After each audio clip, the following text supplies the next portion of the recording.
하나님께서 명령하신 하나님의 법, 그리고 하나님이 친히 보여주셔서 만들게 하신 성막에 대한 말씀이 오늘 마쳐지고 있습니다. 18절 마지막 절에 보면 여호와께서 시내산 위에서 모세에게 이르시기를 마치신 때에 증거판 둘을 모세에게 주시니 이는 돌판이요 하나님이 친히 쓰신 것이더라.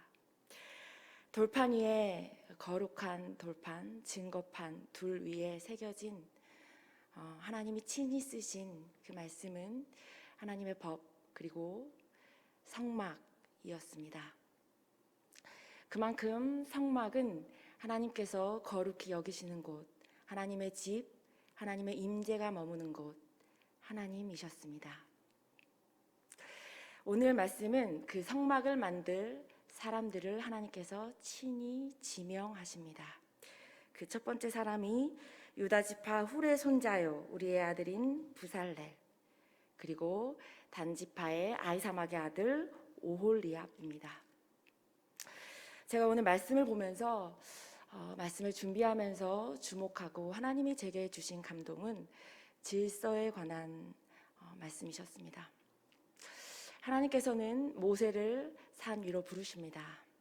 40일 40야를 모세가 산 위에 머물지요. 하나님과 단 둘이 그 산 위에서 하나님의 말씀을 받습니다. 그리고 그 증거판 하나님의 말씀을 가지고 모세가 내려오죠. 하나님께서는 친히 그 중요한 성막을 만들 인물이기에 부살렐과 오홀리압에게 직접 말씀하실 수도 있었습니다. 그러나 여기서 중요한 것은 모세에게 말씀하신다는 것입니다. 모세에게 말씀하셔서 모세가 오홀리압과 부살렐에게 가서 하나님이 너희를 지명하셨다라고 말씀하게 하십니다. 그리고 또 한 번 하나님 말씀하십니다. 내가 내게 명령한 것을 그들이 만들게 하라. 그것은 무엇입니까? 하나님이 명령한 사람은 모세였습니다. 그리고 모세가 다시금 하나님의 도구이죠. 부살렐과 오홀리압을 부릅니다. 물론 이들도 하나님이 지명하셨습니다. 그리고 또 하나 여기서 중요한 것이 있다라고 여겨집니다. 하나님이 지명한 사람, 하나님이 하나님의 일을 하게 만드신 사람은 하나님이 반드시 그 능력을 주십니다. 그냥 하게 두시지 않습니다. 왜냐하면 인간은 그 누구나 죄성을 가지고 있기 때문에 하나님의 일을 할 때 하나님이 부어주시는 지혜로 하지 않으면 인간의 지혜, 그것은 죄된 속성을 가지고 있기 때문에 하나님께서 뭔가를 맡기셨다면 하나님이 친히 그 능력을 주신다라는 것입니다. 3절에 하나님의 영을 그에게 충만하게 하여 라고 합니다. 여기서도 중요한 것은 하나님이 친히 하나님의 영을 부살렐에게 주십니다. 그러나 여기서도 통로가 있습니다. 모세를 통하여서 하나님의 영을 그에게 충만하게 한다는 것입니다. 하나님의 질서인 것입니다. 모세가 잘나서가 아닙니다. 그것은 하나님께서 제정하신 질서이기 때문에 그렇습니다. 모세도 그 죽고 나자 시체도 찾을 수 없었습니다. 그렇게 위대했던 하나님의 사람, 하나님과 대면하여 알던 그 사람도 시체를 찾을 수 없게 되는 것이지요. 그리고 신약성경 유다서에 보면 그의 시체를 가지고 사단과 다퉜다라는 얘기가 나옵니다. 그의 말씀은 깊게 드리지는 않겠습니다. 그만큼 인간 그 자체는 사실 아무것도 아닙니다. 모세가 중요한 이유는 모세를 하나님께서 질서 가운데 가장 먼저 세우셨기 때문에 중요한 것입니다. 그리고 부살렐과 오홀리압도 중요한 이유는 하나님이 친히 지명하셨기 때문에 그렇습니다. 그의 능력대로 하였다라면 그 성막은 하나님께서 임재하지 않으셨을 것입니다. 그러나 여기서 중요한 것은 하나님의 영을 그에게 충만하게 하여 그러므로 부살렐은 다만 껍데기일 뿐 하나님의 영이 그에게 임하여서 그의 가진 능력과 함께 일하였기 때문에 성막을, 그 정교한 일을, 그 정말로 하나님의 거룩한 일을 그가 해낼 수 있었던 것입니다. 오홀리압도 마찬가지입니다. 여기서도 사실은 질서가 있습니다. 하나님 누구를 먼저 부르시지요? 부살렐을 먼저 부르십니다.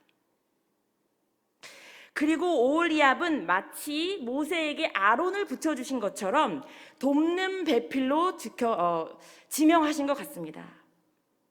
여기 6절에 보면 오홀리압을 지명하실 때 하신 말씀이 있습니다. 단지파 아히사막의 아들 오홀리압을 세워 그와 함께하게 하며, 그가 누구입니까? 부살렐입니다. 부살렐을 돕는 배필로 오홀리압을 지명하신 것입니다. 그리고 그에게는 지혜를 주십니다. 지혜로운 마음이 있는 모든 자에게 내가 지혜를 주어, 하나님께서 오홀리압에게 지혜를 주시는 것이죠. 사람의 지혜가 아닙니다. 하나님의 영으로 인한 지혜를 그에게 부어주셔서 하나님이 명령하신 것, 여기서도 중요하죠. 그들, 그러니까 성막을 만드는 하나님이 지명하신 도구, 그 사람들을 말합니다. 그들이 내가 내게, 모세에게 명령한 그것을 만들게 한다고 말씀하십니다. 명령은 모세에게 하십니다. 모세는 그들에게 명령합니다. 그들은 그것을 하나님의 명으로 받고 하나님의 영이 충만하여서, 지혜가 충만하여서 하나님의 일을 하게 되는 것입니다. 실로 이제까지 성막에 대한 말씀을 계속 나누었기 때문에 많이 깊게 나누지는 않겠습니다. 실로 성막은 거룩한 곳이었습니다. 함부로 그 누구도 접근할 수 없는 곳이었죠. 아론의 성의도 마찬가지입니다. 그는 지극히 거룩한 옷, 그가 직분을 수행할 때만 입고 다시 벗어놓아야 했던 옷이었습니다. 왜 하나님께서 아론의 성의를 지을 때 속옷까지도 지명하십니다? 왜냐하면 인간의 육체는 죄된 속성을 가지고 있기 때문입니다. 속옷부터 세마포 거룩한 옷으로 죄를 가려야만 했습니다. 주님께서 성경에 보면 이런 말씀도 있지요. 너의 하체가 보이지 않게 하라. 속옷을 입음으로. 그것은 무엇입니까? 하나님이 아무리 하나님의 사람 아론일지라도 그의 하체는 불경한 것, 죄입니다. 그러므로 하나님이 만드신 거룩한 옷으로 그 죄를 가려야만 했습니다. 하나님이 제정하신 곳, 하나님이 명령하신 것이었기 때문에 아론의 성의 역시 지극히 거룩한 것이었습니다. 한번 오늘날에 빗대어서 좀 생각해 보셨으면 좋겠습니다. 이 출애굽기 시대에만 모세와 부살렐과 오홀리압, 이 거룩한 사람들입니까? 하나님이 지명하신 사람들입니까? 오늘날도 마찬가지입니다. 다만 우리가 하나님 앞에서 하나님을 경외하지 못함으로 거룩한 삶을 살지 못하고 하나님이 지명하여 부르셨음에도 불구하고 하나님의 영을 충만하게 받지 못하는 우리에게 그 잘못이 있는 것이겠지요. 먼저는 주의 종에게 잘못이 있습니다. 지금 저는 저에게 말하는 것입니다. 하나님이 나를 지명하여 부르셨다면 그 질서에 맞게 하나님의 영으로 충만하여 하고만 그렇지 못한다.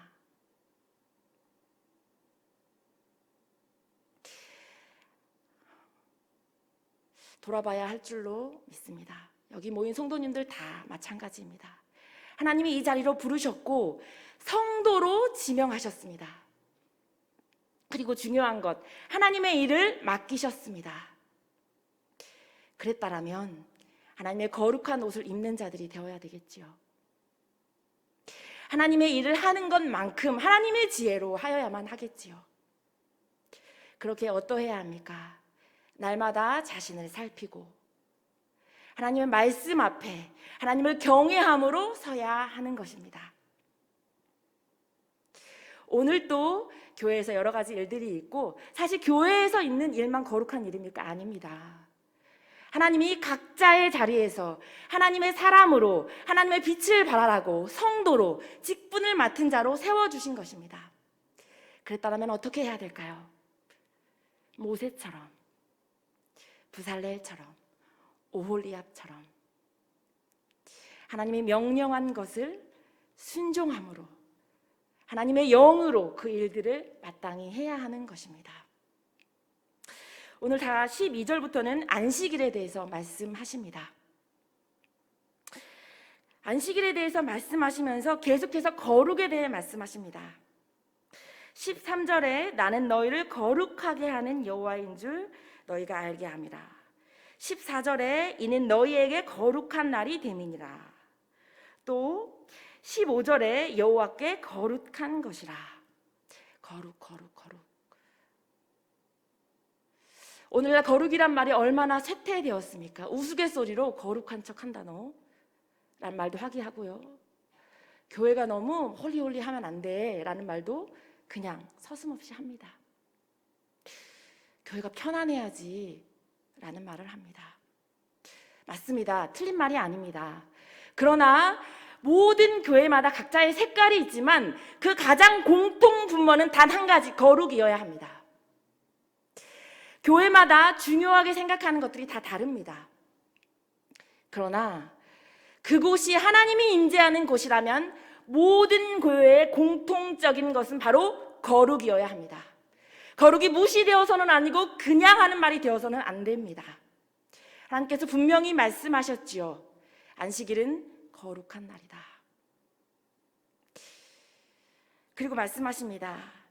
엿새 동안에 주님이 일하시고 일곱째 날에 쉬셨기 때문에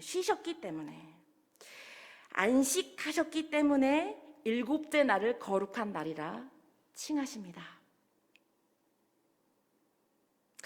그것은 무슨 말씀입니까? 우리도 쉬어야 하지만 그 쉼이 육적인 쉼을 말하는 것이 결코 아닙니다. 그것은 주님이 쉬시는 날, 하나님이 안식하시는 날인 것입니다. 교회 안에서, 성전 안에서 하나님이 안식하셔야 하지만 더 중요한 것이 있습니다. 하나님 우리 한 명 한 명을 교회로 부르셨지요. 하나님이 주님이 내 심령 안에서 안식하실 것인가? 그 일곱째 날에 하나님께서 혹은 정말로 그럴 리 없겠지만 내 안에서 전전긍긍 하시진 않을까? 나는 네가 안식일에 거룩한 집에 가서 또 사람들을 판단하고 정죄하며 거룩하지 못하고 입술로 혹은 악독을 내품기도 하며 그곳에서 사람들에게 사랑을 주지 못하는 그런 죄 짓는 날이 될까봐 내가 전전긍긍한다 라고 하시지는 않겠지요. 저는 저를 돌아봅니다. 분주한 날이 참 안식일, 저한테는 주일인데요.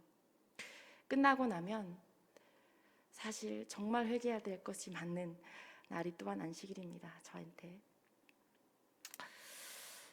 혹시나 돌아보십시다.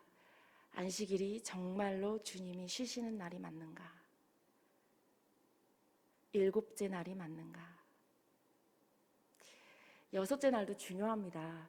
첫째 날부터 여섯째 날까지 그 하나님이 말씀하신 그 삶을 살아야만 일곱째 날에 하나님이 안식하실 수 있기 때문입니다. 하나님은 안식일에 대해 말씀하십니다. 지극히 거룩하다. 주님이 우리를 통해, 저를 통해 내가 너 때문에 참으로 안식한다 라고 말하실 수 있는 그런 아름다운 주님의 성전이 여기 모인 모든 성도님들 그리고 제 안에 있었으면 좋겠습니다. 그리고 그런 사람들이 모두 모여 예배하는 이 괴림교회가 그 안식일이 그런 아름다운 주님의 날이 되었으면 좋겠습니다. 어린아이에서부터 노년에 이르기까지 서로 사랑하며 섬기는 그날이 안식일이 되었으면 좋겠습니다. 제가 먼저 반성하겠습니다. 회개하겠습니다. 여러분도 혹시 기억나는 죄가 있다면 좀 회개하셨으면 좋겠습니다. 그리고 앞서 말씀드렸던 모세와 부살렐과 오홀리압 그 세 사람을 기억하시면서 내가 직분을 맡은 자라면 하나님의 영으로 충만하여져서 그 일을 감당하는 그런 저와 여러분이 되셨으면 참 좋겠습니다.